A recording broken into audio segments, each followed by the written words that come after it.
Welcome, everybody. Okay, so just before we begin, just a reminder, as our presenters are presenting, please, can we afford them the platform? All right. Can you please allow them to present their presentation? Otherwise, we may be interrupting them and kind of throwing them off as a result thereof. And then please also let's remember to clap as they come up and obviously clap when they leave. So we already have our first presenter. She is up front as we speak. Can we please welcome her?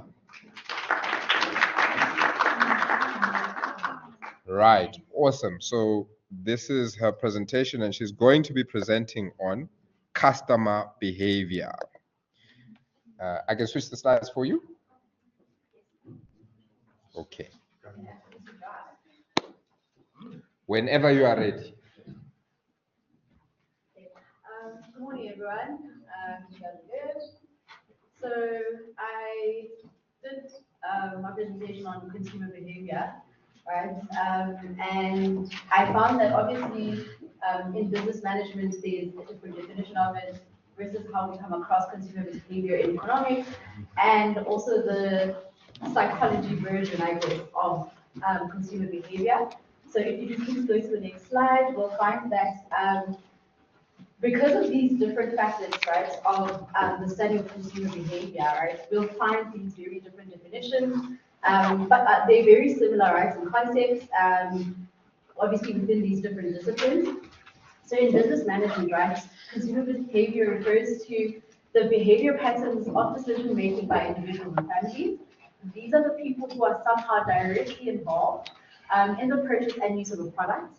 And then in psychology, it is known as the consumer's perceptions, beliefs, feelings, and thoughts when it comes to purchasing.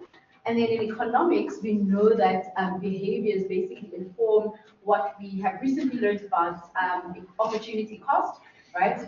This is because the consumer engages in a problem-solving I don't want to use the word dichotomy, but let's go there, which is satisfying a perceived need, right? This tells us obviously that each consumer is unique, and this is obviously reflected in their behavior pattern and in the processes of purchasing. Next slide. And these are the things that consumer behavior essentially consists of. It's the overt acts, the covert purchases, and an overt act obviously is the physical act of purchasing something, but we also know now that with e-commerce, right, the physical act of purchasing something is you simply going, browsing, choosing things and like maybe adding them to your favorite list, which then eventually translates into you basically putting it to your cart and then checking out that particular product. And then the covert processes, right? Initially, right, in the study of marketing, it obviously wasn't visible to the eye. So these are things that a consumer obviously has to think about before they actually made that purchasing decision. They have to think about whether they're actually able to afford it. So that's the affordability portion. And obviously weighing up the various products differences against that particular need or want that they want to satisfy. And then again, these very covert processes now are actually easily, not easily, but like they are now determinable and actually easily predicted thanks to e-commerce once again, because again, you put something on your wish list, there's probably they're able to see your pattern and the things that you actually like, which then obviously what results in your Google search ads always showing you a particular product that you probably added to your wish list but never purchased. Or essentially, as we're actually having conversations about, oh, did you see that dress? I like that particular style. Because your phone or your laptop or your device is a little recording device, eventually what that results in is you see those paid ads that sort of come up on your Google or your social media that show you again the very product or item that you were chatting about with your friends. So it obviously is something now that can be observed, explained, influenced, and therefore predicted. These are the fundamentals of these basic marketing strategies that we are unfortunately bombarded by, again, thanks to social media, because your favorite influencers, you know, they go onto Instagram and onto TikTok and they show you these great products and brands that they love, just to get you again, the consumer, involved in the purchasing process, right? Whether you eventually make the purchase or not, that obviously is again up to your affordability. Please go to the next slide. And within the consumer behavior space, we learn about the different models, right, that have been used, both traditional and contemporary. But I'll only talk about two of the models. I think there's about 10 that I came across. So the one is the most important one, I guess, for me, is the Maslow's hierarchy of needs, right? So this obviously predicates that buyer behavior is because of wanting to satisfy basic needs for survival, right? The need for survival is unfortunately an innate thing in every human being. Otherwise, you would not be alive today. Because what are you eating? You have to have food, you have to have water. And those are the fundamental things that you obviously need to satisfy first before you move up that pyramid, right? So once you've satisfied your physiological needs, which is the need for food, you then start thinking about or can think about the idea of safety and security, which then again informs the things that you do. So the area that you live in, right? Once you again satisfy the basic needs, and then once you start living in a particular area, there's a sense of belonging now that you sort of wanna, or that you are accustomed to. So there's maybe a certain way that you start dressing, or a different way that you start talking in order to sort of feel part of the group or part of the culture. And eventually, once you're obviously at the top of the pyramid, it's self-actualization. So now you sort of start shedding, I guess, all these other things that you've learned, so these learned behaviors, right?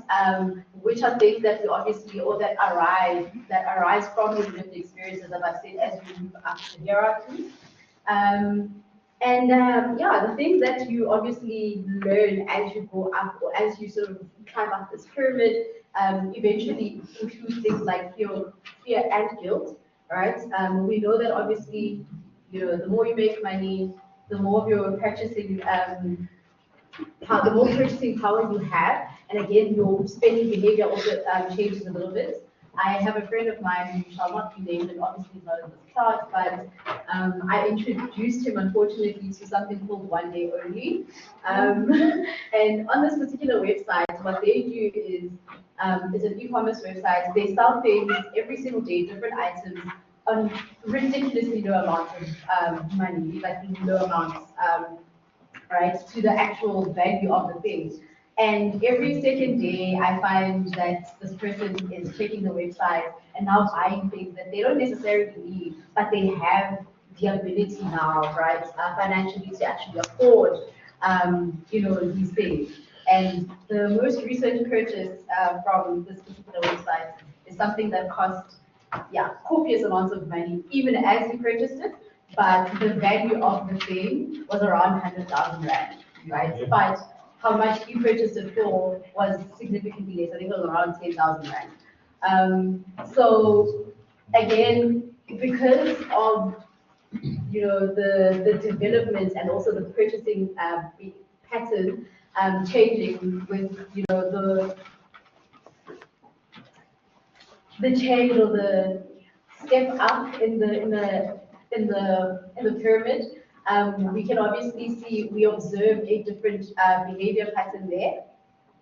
Please move on to the next slide. And then the next model, contemporary model, is what is known as the black box model, right? This one posits that consumers are individual thinkers that process internal and external stimuli to make purchase decisions. And consumers are seen as people who are problem solvers, who make decisions after judging how your product will satisfy their existing beliefs and needs. Unfortunately, this little photo, I couldn't flip the right side so that you guys can see what that particular process looks like. But again, so for example, we know, again, thanks to social media, even now, I can see an item that somebody is wearing and I ask them where you purchased it from, and then it's easy for me to either go on, I don't know if it's Shein or Shein, I don't know how to pronounce it, you go to the Superbalist, or you just, do a search for, brown t-shirts, and then it'll give you an array of things that you can buy, and you'll buy the closest maybe, or you'll buy the exact same product that you saw from the other person. Please move on to the next slide. And we also know, or learned, I also learned rather, about the determinants of consumer behavior, right? And the individual factors obviously are the following. So it's needs, learning abilities, perception, and personal traits, right?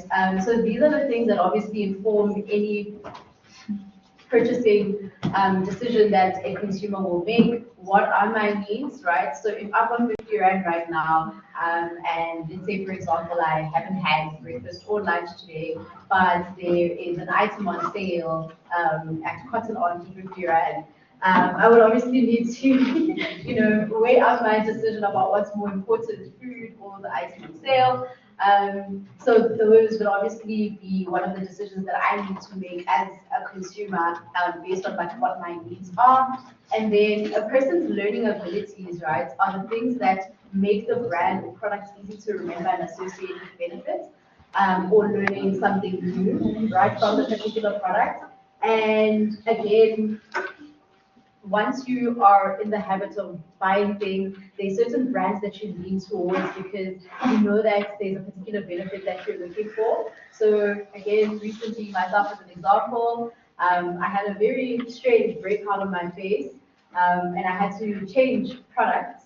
Unfortunately, the products that I was using were no longer effective, so then I made the switch to I don't want to name the brand, but let's say for all intents and purposes, I moved to Eucerin, right? Which is a great brand if you have pimples, blemishes, dark spots, etc. And these individual factors or these things are also based on perception, right? So if I didn't see or know of anybody who's used Eucerin before, and I hadn't seen the ads on TV, I wouldn't necessarily associate Eucerin with the products that I can use that would obviously help me with my skin problems. And also, again, it needs to be somebody that looks like me, right, to make it believable. So I wouldn't go buy a brand that doesn't necessarily cater for my pigment. So it's also very important the perception that these brands put out there in order to attract the right kind of consumers, right?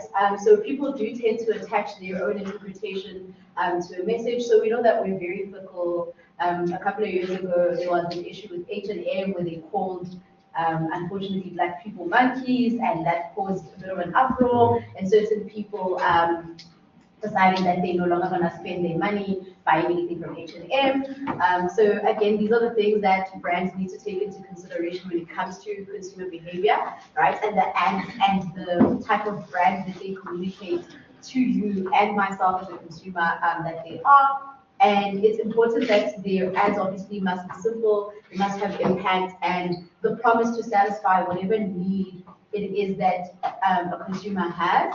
And then the learning abilities, again, like I said, it must be easy for me to associate, like, oh, okay, cool, I have a pimple, let me go buy Eucerin. And then the personal traits that actually help you, once again, as I said, to make a decision as a consumer is them obviously celebrating different people's quirks and different characteristics, determines obviously what brands of products people want to associate with. I think we want to the next slide. And then the group factors that obviously will determine particular consumer behavior would be things like family, reference groups, opinion leaders, and cultural groups. So again, the family structure that you come from, I believe, has an influence to a certain extent on your purchasing and your spending behavior, right? And what these particular brands do now, they obviously study and know the various family structures, right, in whatever target market that they're in, so that they are able to appeal to the person who is actually the buyer, or the person who can influence the buyer into spending money on their product. And again, you go to a store like maybe Clicks with a child, and unfortunately, as you go to the pay points, what you're actually overwhelmed by is the sweets and the chocolates and any child who's been introduced to the world of sweets and chocolates might just start throwing a tantrum in that aisle so that they can get the sweets and the chocolates that they want. So again, therefore influencing the buyer to, take out some money, spend it on things that will cause diabetes in the later stages of life. And then you have opinion leaders, right? And these are people that I call sometimes subject matter experts. These are people who may be an enthusiast or an expert or act as an interpreter and an evaluator of the information and ads on whether the message that the brand puts out there actually matches the product that they're selling. So again, you've seen influencers do product reviews, you've seen tech enthusiasts, before the iPhone 16 launches, they sort of get, the backstage pass to try out the new products and give reviews. So again, attract a particular consumer to, run to the stores and swap out the iPhone 15 for the iPhone 16 because it's got better software. And these are people, again, because they have quite a lot of knowledge and are willing, to a certain extent, to give an honest review about the product, they generally tend to sway some consumers into either buying or not buying certain products. And then we've got reference groups, and these are groups that provide a sense of belonging, right? That people either evaluate or imitate the behavior of and or the purchasing patterns. And I think we had an example in economics some time back where we compared meat and fish, right? Because there was a group of a particular subset of the Christian religion who isn't or wasn't allowed to eat fish or meat on a particular day, right? And because of that, that sort of influenced when they actually can eat meat and how much of it they can consume. So that again informs, that particular consumer's purchasing pattern. And then the cultural groups again, these are groups that abide by certain values, norms, and symbols. So again, we are in a country that has 11 official languages, and how many cultures do you have? And I think each culture has a thing about them. I happen to be Venda and Uliwa Maso and Rayane, but unfortunately I don't necessarily like them, but I can cook them. But I know that things like that, or eating if I go to the Eastern Cape to go visit another side of the family, Mpogoto, and all of that. And the fact that is cooked, for example, in the Eastern Cape looks very different to the fact that's made in Venda. So again, even maybe the kind of maize that they use is very different. So again, this identifier sort of influences the type of things or foods that I can actually buy as a consumer. Yeah. And the last part of it, obviously, is the different phases, right, that consumers go through when it comes to decision making about the products that they decide to buy. So phase one, right, is the obvious awareness of the unsatisfied need or problem. And the phase two would then be gathering information on how to best solve that particular problem or satisfy that need. And then phase three is the evaluation of possible solutions. This is obviously at the point where now you are looking for a particular brand, or you go in store physically and you start walking through the aisle and you start touching, feeling, and looking at that particular product. And I think back in the days, I don't know if they still do that now, there's promoters in the store whenever there's a new product that's being rolled out and the person is standing there, ready to give you samples to try out. And then phase four is the decision then that gets made on the course of action or the purchase that then needs to be made. Again, once you've now sampled this particular product and you realize, oh, I actually like it, or maybe I don't, you go out and you buy it. And then the last phase is that post-purchase evaluation. Yeah, this generally has multiple phases, I think, in and of itself, because you might have buyer's remorse. You've now just spent so much money on a particular product. Yes, you can afford it, but is it something that you actually need? And then there's people who almost immediately after having bought the thing, they actually may decide to send the product back because they realize that I actually don't need it, or they're actually pretty satisfied with the product and yeah, they stick with it and like they either continue buying it and they become loyal to the brand or not. Yeah, nothing that's all. Thank you very much. Yeah, so in conclusion, the theory of consumer behavior, right, I believe is not the holy grail of marketing, but it does provide guidelines for businesses on how they can obviously influence consumers. But obviously that is obviously to a certain extent because they obviously need to consider all the factors that we have just listed now. Awesome, awesome. Thank you. Right. I actually looked at the website she was talking about, eh? One day only. I saw a vacuum cleaner. Can we have the next group?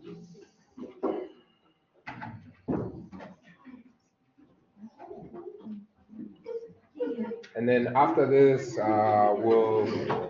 we'll take a break after this group.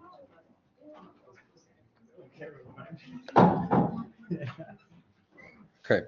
Do you guys want me to, or does someone want to?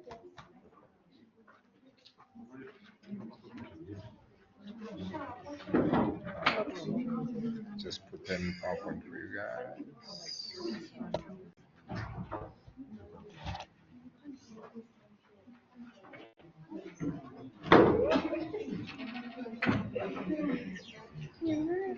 Can we please clap for them? You can start whenever you're ready.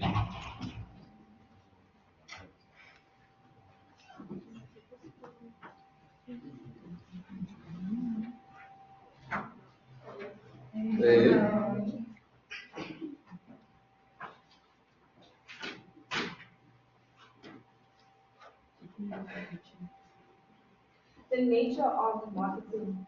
It is basically using media and messages to influence your consumers into so that they can feel enthusiastic about buying the products that your company offers.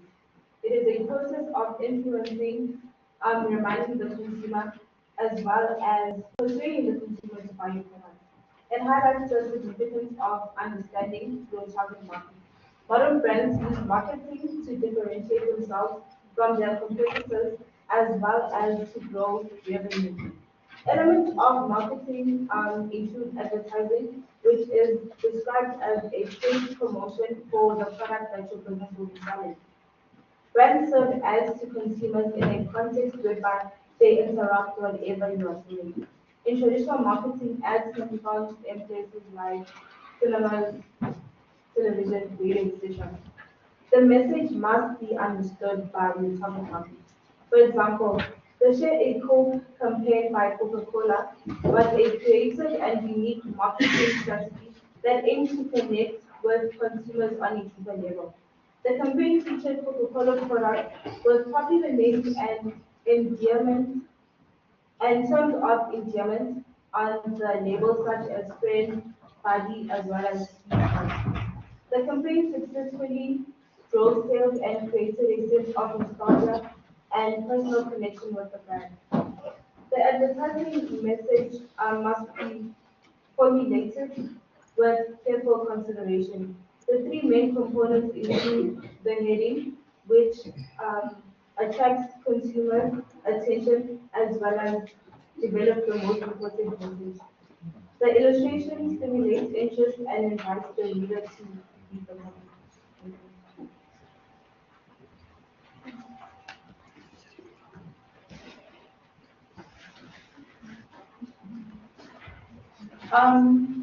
Personal styling is the verbal or face-to-face presentation of a product, good, or service by a sales representative to a potential customer.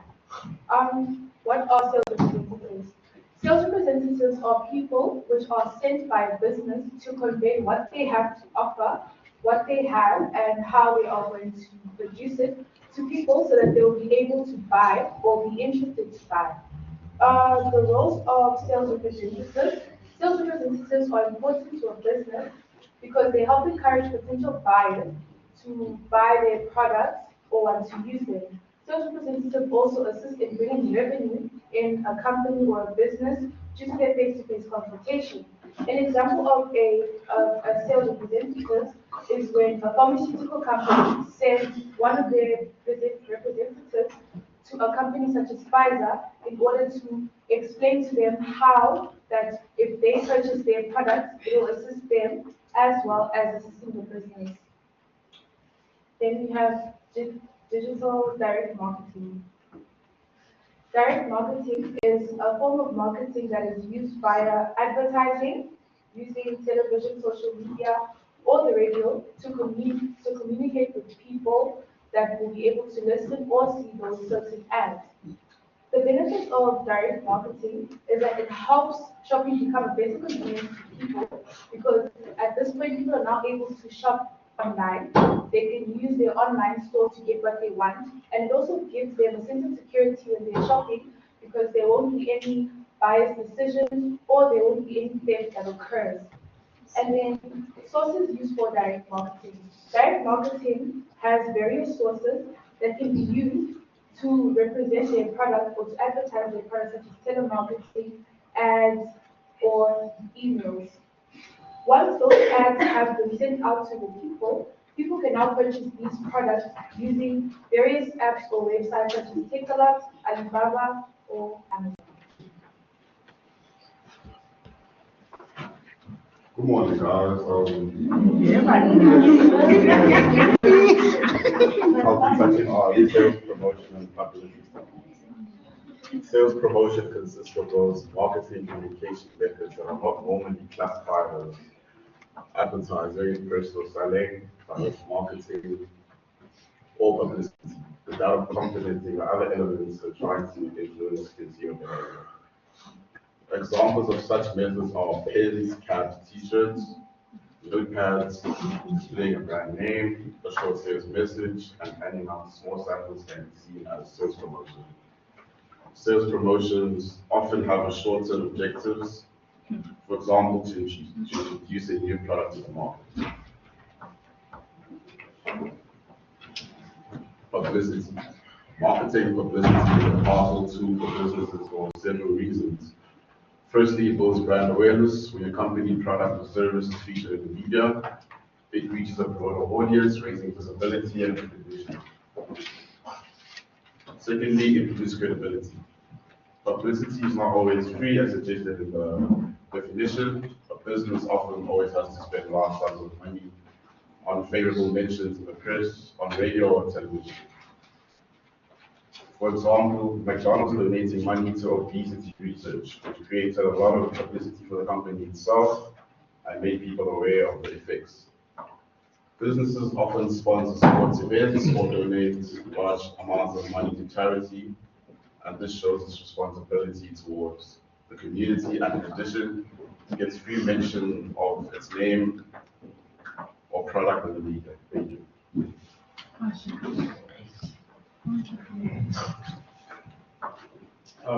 Pamphlets, posters on the side of the road, that lady that speaks for 30 seconds, you don't have Spotify Premium. Media is basically communication, and it is important because that's how businesses get what they sell and what they're about. So, printed media. There are many types of printed media, but then we want to focus on two. There's newspapers and magazines.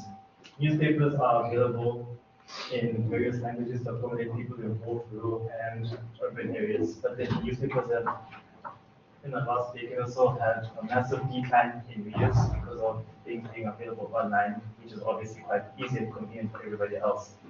Whereas magazines can be categorized, and there are general magazines for everybody that have various topics, and certain magazines for specific targets, such as sports magazines for men, boys, and fashion magazines for ladies and women. Sound and sight, the combination of sound and sight is the most important way of conveying messages to people.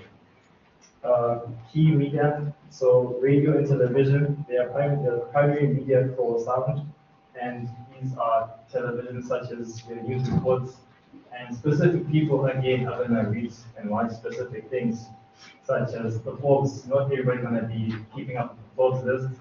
Those are for your professionals, academia people who are into stuff, and then your super sports are for your good rules and cities, people who care about soccer and stuff, and films and videos. This is a sponsored documentary, and I don't necessarily like taking it, but I do keep it because the adverts are quite funny, and yes, thank you for your time.